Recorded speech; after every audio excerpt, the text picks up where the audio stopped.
Prince Harry will return to the UK next month, but he's not expected to see his brother or father during the stay. The Duke of Sussex is set to make an appearance at an event for the Well Child charity in September, one day before the first anniversary of the death of the Queen.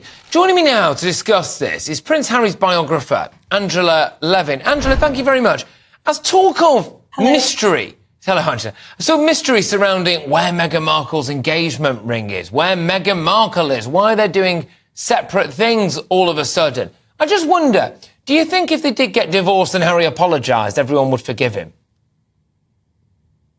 Not immediately. I think it would take time, and he would have to apologise a great deal for saying all these dreadful things he has, and a lot of which were totally untrue, about his father, his only brother, who he told me that they couldn't be more close. He's the only person he trusted. His sister-in-law, who he said was the sister he'd always wanted. Camilla, who he'd said was a very nice woman, and he felt sorry for what she had to deal with, i.e. him and William. No, all that. And of course, you know, his father, the king. It's been shocking and opening up all the family's sort of secrets, which nobody should actually reveal to the world. Shocking behaviour. But I think that the royal family are now moving on. You know, he doesn't want to be part of them. The tears are over and they are getting on with things. And I think that they are including William and Catherine very strongly with all the things that they do. And they believe in the same things. And they've both been really hurt. All four of them have been very hurt. So it's working very well.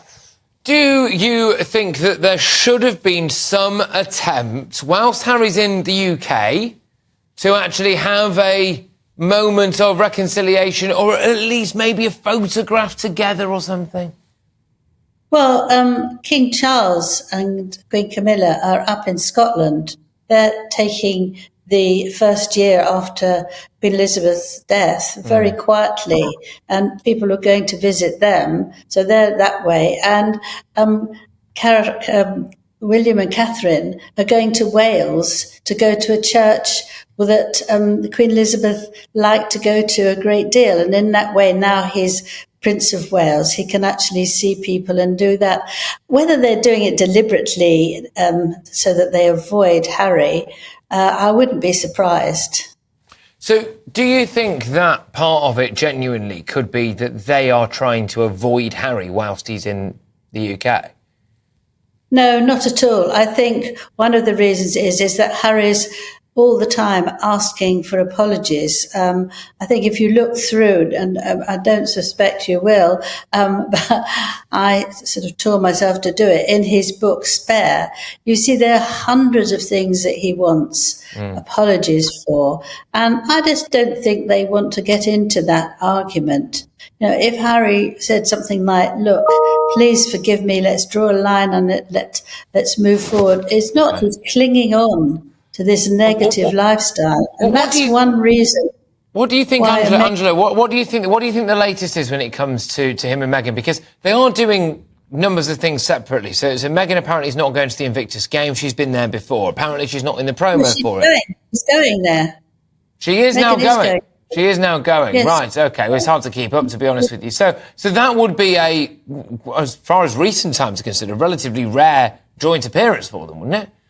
Yes, it's the first time for over 3 months.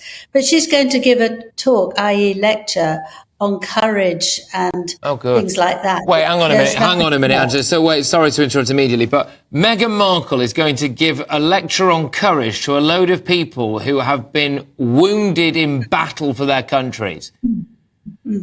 Courage and resilience, those are the two things that have been said. Yes, I laugh too. And when you see that when she walked around, she had a patch on her arm, which keeps her calm with all the things that she has to cope with. Well, you know, you could laugh if it wasn't so terrible. But she's going to go there. Harry's going to do the last speech, but she's going there right at the end. She won't be there all the time. What I think is going on is that anything negative Harry has to do on his own. When you might need a partner when things are difficult, like the courts and like the coronation and like trying to promote his book, Your partner should be there because they help you psychologically, physically, all that. She's not there. No. But Meghan, I think because of these new PR people, it's all upbeat. It's all wonderful. All the things she's going to do, a lot of which just die a death. But it keeps her going, that she's fantastic. She's got a TIG. She's going to do a film. She's going to be a politician. You know, you couldn't keep up with it. So she's just going there to help the poor victims of injury. I think there's a few people who would quite like her to become an astronaut, actually. But Angela, thank you very, very much as ever. Angela Levin there, Prince Harry's biographer.